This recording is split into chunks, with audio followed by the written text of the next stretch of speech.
یولرنا یو ځل بیا ستاسو په خدمت کې ټریننګ وړاندې کوي. په دې ټریننګ کې موضوعات به وي یو ایکس یو واي، ډیجیټل مارکیټینګ، فرنٹ اینډ ډیولپمنٹ او همچنین انټرپرینورشپ، فریلانسینګ.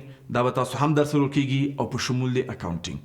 دغه درسونه موږ ولې انتخاب کړي دي؟ ځکه دغه زده کړه ته وکړې په داخل د شپږ میاشتو کې ته کولی شي یا په افغانستان کې یو ځای کې جدي ولاړ شي وظیفه واخلي، ځکه په مارکیټ کې دغه موضوعات خلکو ته ضرورت دي، دغه کارګران خلکو ته ضرورت دي.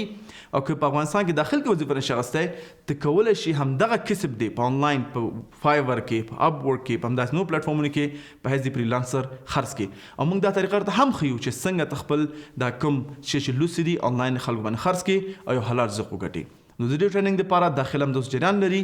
که تاسو غواړئ چې برخه پکې واخلئ، موږ سره تماس ونیسئ او د لاندې کوم لینک چې دی د باندې کلیک او خپل فارم د اپلیکیشن ډک کړه، څو پورې ټریننګ کې موږ سره حساب شي.